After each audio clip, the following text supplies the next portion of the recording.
Sefer, de libros y autores. Es un placer recibir en Radio Sefaraz a Francisco Rico. Bienvenido. Gracias, bien hallados. Es un honor para nosotros poder hablar con el responsable de la más completa edición crítica del Quijote, publicada por la Real Academia de la Lengua, y también, señor Rico, responsable en mucho de que tengamos en nuestras manos este Amor y Filología, ¿no?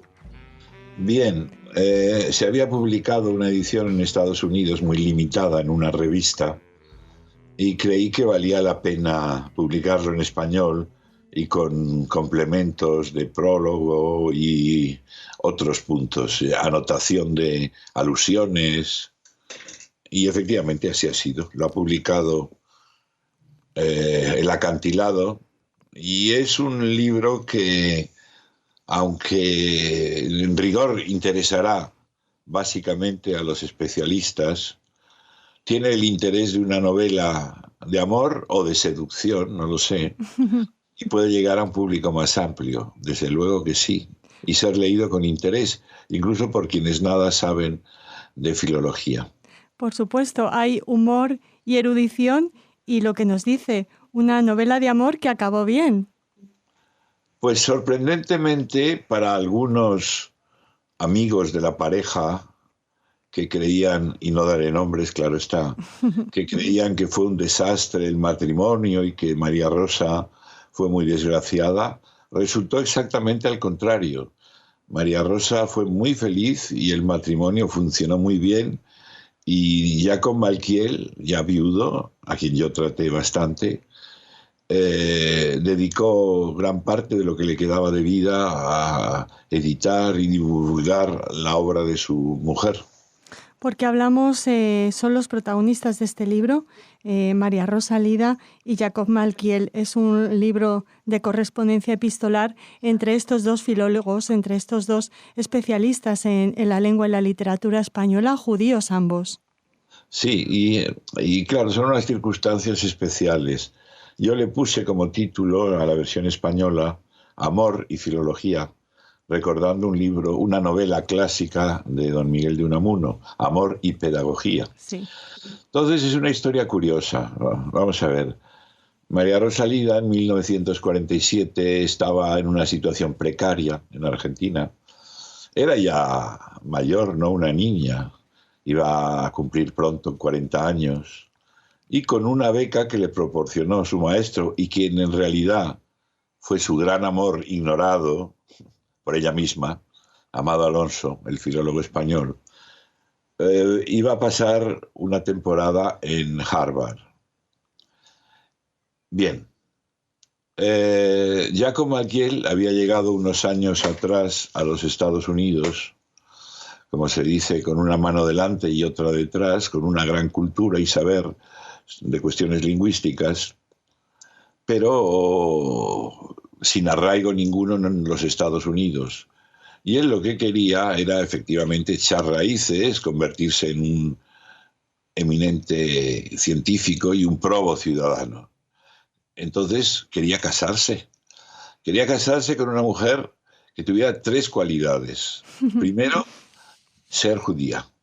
No sé si eso es una cualidad, señor Rico, espero que sí. Esperemos que sí. Primero, ser hebrea. Uh-huh. Segundo, tener el castellano por lengua materna. Y era el caso también de María Rosa Lida. Uh-huh. Y en tercer lugar, ser filólogo o filóloga.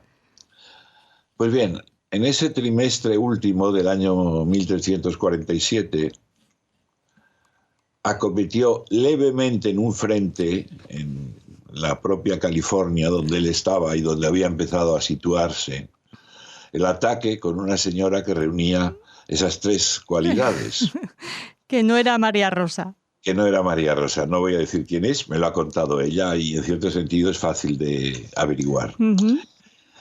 Y sin prometer nada, sin hacer planes de futuro, pero sacándola a pasear, para entendernos. Y porque literalmente la sacaba a pasear. Y al mismo tiempo acometía el frente de María Rosa Lida epistolarmente. Y es realmente muy interesante ver cómo van pasando de un conocimiento muy ligero o de un tratamiento entre colegas, distanciado, a una mayor intimidad. En un momento dado, María Rosa le advierte, por ejemplo, que nunca ha tratado a nadie, solo a sus hermanos, de tú, a ningún hombre, y que ahora lo va a tratar de tú, a él. Ujú. Y le advierte, eso sí, que ella no es ninguna American Girl, que ella en lo que se refiere a moral se atiene a lo que dice el Deuteronomio 13 siguientes, creo, o sea que nada sexual. Y por fin se encuentran, sin haberse conocido, intercambian fotos, intercambian un regalo le envía María Rosalía unos bombones, creo, a la madre de De Malkiel. él. Y se conocen el día de Navidad, creo que es, o Nochebuena, del 47. Y ya entonces queda claro todo. Ellos cometen entonces un pecado. Un pecado que yo sospecho que es que él le cogió la mano. O quizá le dio un beso en la mejilla. No esperamos alta carga erótica en este Amor y Filología, señor Rico, pero sí, mucho Sí alta sí la- en los la segunda poemas, parte, quizá. cuando ya se casan, 2 meses Ujú. después, María Rosalía, que efectivamente no había conocido varón ni sabía nada del mundo, o de esa parte del mundo, escribe una serie de parodias, Ujú. versiones actualizadas de poesías medievales, en castellano, en gallego, no sé si en francés antiguo también, y desde luego en latín, que, aun sin ser muy explícitas, tienen su carga erótica. María Rosalía ha descubierto algo que no conocía. Y en esos poemas que publicamos en Apéndice, con comentario mío, hay una carga tácita, apenas aludida, pero claramente sexual. Claro, desde mi distinguida señorita Lida a muy señor mío hasta estos poemas, pues pasan muchos meses y muchas cartas y muchas cosas. No, muchos meses no, muy pocos meses. De octubre a Bueno, diciembre. menos de un año, sí. En total es de la 3 correspondencia, meses ¿no? como mucho. Ujú. Cuando más 3 meses, en efecto. Aparte, para los entendidos, para los filólogos, este debe ser un libro exquisito, ¿no? Lleno de referencias, de juegos de palabras, de ingenio, ¿no? De intercambio intelectual entre los dos. En efecto, María Rosalía tenía una formidable cultura literaria.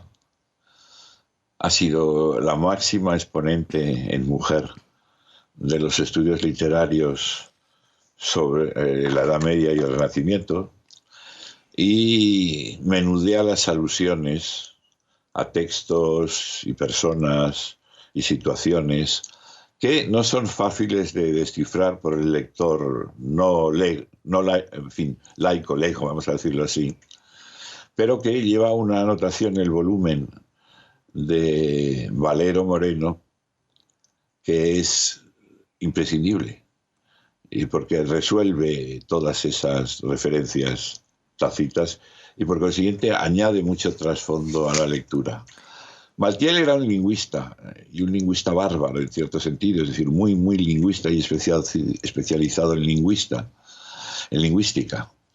Hablaba más o menos todas las lenguas porque era ruso de origen, se había recriado intelectualmente en Alemania, formaba parte de una aristocracia intelectual rusa, donde había personajes notables, y aunque no era para absoluto un literato, pues sí, tenía una buena formación, una cultura, y él también era capaz de hacer sus alusiones y utilizar sus referencias literarias.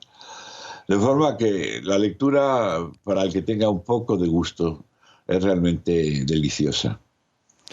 No sé si ahora se darán esas cartas o esos correos electrónicos de esta intensidad que nos retrotraen a ese mundo de ayer en el que reflejábamos en cartas nuestros sentimientos, ¿no? En nuestro día a día. Sí, no lo creo. Y además son cartas, digo, voluntariamente literarias, María Rosalía hacía siempre un borrador, ¿eh? O sea que no las escribía directamente, no mandaba directamente el texto sin hacer un borrador y luego ponerlas en limpio. Es evidente que hoy es muy difícil que con la desaparición prácticamente de la correspondencia en carta por escrito puedan escribirse textos de este calibre. Hoy son mensajes, básicamente los que circulan, rápidos, sin pretensiones literarias, porque el mismo medio, que es frío, que es neutro, los hace, no diré imposibles, pero sí poco viables. Pero los sentimientos son los mismos. Tendríamos que ver si dentro de unos años aparece su correspondencia, señor Rico. Mi correspondencia. Y podemos disfrutar de conocer qué se escribía. O qué yo he legado todos mis libros, 30.000, a mi universidad, y también mi archivo personal. Y hasta hace unos años están las cartas que he escrito, a veces también con borrador o en copia, y las que he recibido de grandes filólogos hispánicos, italianos, etc. Pero a partir de un cierto momento ya no tengo esa correspondencia. Tengo simplemente lo que he dicho por mail y que a veces he conservado, he procurado guardar. Pero, en fin, ya difícilmente habrá nada parecido a las cartas que yo cambié con,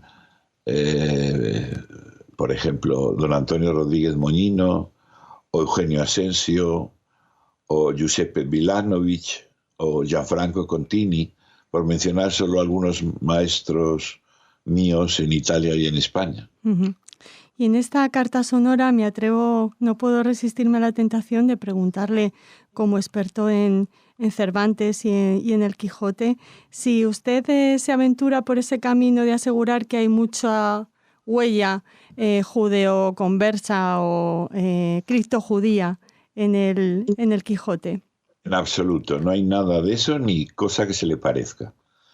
Esos son invenciones de alguna periodista y algún... ¿Quién hablas? Con Radio Sefarad. Y alguna, mi mujer. Encantada. Tendríamos que preguntarle por sus cartas, pero bueno, en otro momento. Pues sí las tengo. Y supongo que ella las tiene también, sí. Cuando estaba en el servicio militar le escribía cada día, en efecto. Y las conservamos los dos, en efecto, sí. Pues decía yo que a partir de un cierto momento, supongo que ya en los años 2000, pues se acaba mi correspondencia. Y nos hablaba de que, en su opinión, no hay nada criptojudío en el Quijote. No, en absoluto. Hay algunas interpretaciones, pero son totalmente esotéricas. Por ejemplo, una señora francesa ve rasgos de ese tipo en la inicial, en la letra capital del primer capítulo del Quijote, en su primera edición. Y claro, no toma en cuenta, por ejemplo, que esa era una forma que tenían en la imprenta y que usaron no solo para el Quijote, sino para 200 libros. Y que por consiguiente no podía tener ningún sentido ni criptojudío. No, esos son una de las infinitas leyendas que corren sobre Cervantes. Ni tampoco lo que comía el ingenioso Hidalgo, ¿no? Que siempre... Comía lo que se comía entonces, incluido algún palomino de añadidura. Nada tiene que ver el régimen dietético de Don Quijote o de Alonso Quijano con ninguna forma de... Bastantes glorias y personajes ilustres tiene la tradición hebrea para no necesitar añadir a Cervantes. Precisamente quería hablarle de Fernando de Rojas y de La Celestina, que es una de las obras en las que se fijó María Rosa Lida y publicó un libro importantísimo referente a este gran libro de nuestra literatura, ¿no? Pues sí, tampoco aquí, en el caso de Fernando de Rojas, que fue luego alcalde de Puebla de Montalbán y que tuvo una vida muy regular, aun si algún pariente suyo más o menos remoto tuvo que ver con los conversos, tampoco a él se le puede encontrar, seriamente hablando, ninguna conexión significativa. Ujú. Tener un primo judío o converso, en fin, todos los españoles lo tenemos, o lo tenían en esa época, empezando por los reyes. Ujú. Los que sí lo eran, desde luego, eran María Rosalida y Jacob Malkiel, y de alguna manera este Amor y Filología nos sitúa en esa Norteamérica en el que los huidos del nazismo intentan progresar y aportar sus conocimientos a este país, ¿no? Sí, pero sin ser muy apreciados, ¿eh? No, había un juego de palabras, refugié, refugiú, refugiado, refujudío. Y ellos además, hay varios libros sobre eso muy interesantes, no quisieron significarse como perseguidos, y menos como judíos perseguidos, porque en sí eso significaba una separación, una irregularidad. Tengamos en cuenta, yo estaba en Estados Unidos cuando empieza a hablarse del Holocausto, en 1966. Antes, ya digo, los pobres judíos que tuvieron que refugiarse en Estados Unidos evitaron identificarse como tales. Querían ser normales, no querían despertar especiales sentimientos, porque también en Estados Unidos ha existido siempre un antijudaísmo considerable, ni sobre todo eso, ser vistos como personas que buscaban ayuda o piedad o algo por el estilo. Mire usted, de lo que fue el Holocausto, esa historia terrible que yo me pregunto, pero ¿cómo pudo suceder eso? ¿Cómo es posible, no? ¿Cómo ocurrió esa persecución en el mundo alemán, germánico? No se comprende humanamente. Pues hasta entonces, hasta el 66 en realidad era una historia atenuada. Solo después, ya digo, hay varios libros excelentes de Finkelstein y otros sobre el particular. No, es un poco, ha pasado en otros casos, ¿no? Los argentinos en España, después de huyendo de la dictadura y del corralito, pues no querían tampoco ser vistos como pobres gentes. Lida sí hace explícito su dolor ante el Holocausto en estas cartas. En el comentario, y además en el comentario entre compatriotas en un sentido y personal, pues claro que alude a ello, y también ella lo ve con el horror con que lo vemos todos, aunque ella no conocía ni la mitad, la media que se dice en español, ¿eh? Entonces las noticias eran relativamente pocas. Solo después hemos ido, sobre todo después del 66, se ha ido excavando en lo que fue ese drama de la humanidad. Señor Rico, tengo entendido que no solo este Amor y Filología le va a conectar o le conecta con María Rosalida, que hay nuevos proyectos literarios en los que usted tiene mucho que ver. Pues sí, hemos en el Centro para la Edición de los Clásicos Españoles, que dirijo, en la colección Filología, los maestros, acaba de salir el que es quizá el mejor libro para entender qué fue la obra de María Rosalida, que se titula La tradición clásica en España. Por cierto, se puede pedir a la librería de Marcial Pons, que no es un libro que circule normalmente por las librerías. Y además publicamos hace un año un libro bellísimo del hermano de María Rosalida, de obra mucho menor en volumen, pero extraordinariamente fino y penetrante, Raimundo Lida, con el título de Prosas de Quevedo, reunió y hemos vuelto a publicar sus estudios sobre la prosa de Quevedo. Prosas de Quevedo se llama el libro, y en realidad es de una extraordinaria penetración para entender la obra de don Francisco. Ya casi estamos a punto de terminar esta carta sonora. ¿Con qué parte del epistolario de Lida y Manquiel se queda? ¿Cuál es la carta o las frases que más le han emocionado? No sabría decirle. Quizá me hace gracia y lo veo con simpatía ese texto donde, como he citado antes, dice María Rosa Lida que ella no es una American Girl y que nada de nada, atenerse al Deuteronomio. Muy bien. Bueno, señor, sí, muy simpático. Señor Rico, un placer y un honor haberle tenido aquí en Radio Sefarad. Muchas gracias. Muchas gracias a ustedes.